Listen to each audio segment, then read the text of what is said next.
कुठेतरी मला परवा म्हणाल 300 कोटी रुपयाचा पूल आणला संपतो आणि पुलामुळे म्हणजे इंदापूरचा व्यापार वाढला संपतो. विजयराव शिंदे मी 2 दिवस विचार करतो की ह्याच्यावर कोणाचं पीएचडी करावं लागेल आपल्याला. म्हणजे इथून 15 किलोमीटरच्या अंतरावरती शिरसोडीचा पूल आणि इंदापूरची बाजारपेठ फुलली मला काही कळलं नाही.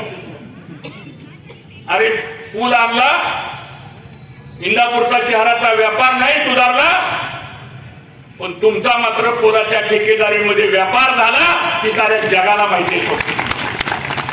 शिरसोडीच्या पुलाचा कुणीतरी उल्लेख केला. शिरसोडीचा पूल झाल्यानंतर आपल्या तालुक्यामध्ये किती बदल होणार आहे याचा आपण कधी विचार केलाय का? रहदारी वाढणार आहे, किती माणसं आपल्या तालुक्यामध्ये येणार आहे. तेव्हा निश्चित प्रकारे माझ्या चर्मकार समाजाला जो खिळा मारणारा समाजाचा माझा कारागीर असेल, माझा नाभिक समाजाचा कारागीर असेल, माझा व्यवसाय दुकानदार असेल, माझा हॉटेलवाला असेल, जो जो व्यवसाय करतो, जो व्यवसाय आज 1 पट आहे ते 5 पट त्याचं वाढ होणार आहे. याचा उद्देश काय आहे? आणि या शिरसोडी पुलाला विरोध कुणी केला? विरोध कुणी केला? रेकॉर्ड आहे. तो होऊ शकत नाही, होणारच नाही, हे खोटं सांगतायत. आणि या लोकांनी कधी केलंच नाही तर काय सांगा काय होतं? आमच्याकडली यंत्रणा आमच्याकडली. मला इंदापूरकरांना विनंती करायची, माझे पीए असतील त्यांनी खरंच आज वाजून दाखवायला पाहिजे होतं या पुलाला विरोध कुणी केला. अरे ह्यांच्या पोटात दुखत होतं काही लोकांच्या. रहदारी वाढली, माणसं वाढली, इंदापूरची लोक सुधारली, तर आपलं कसं काय?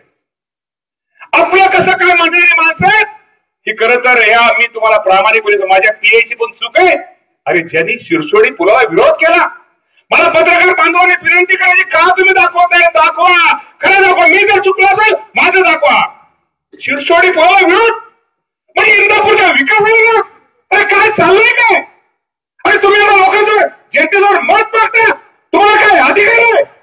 हे बाबा कधीतरी बोललं पाहिजे. इतका कळकळीने बोलतोय, इतकं बोलतोय आणि या तालुक्यासाठी काम केलंय आणि मला काम करायचंय हे पण तुम्हाला प्रामाणिकपणे सांगतोय बाबा.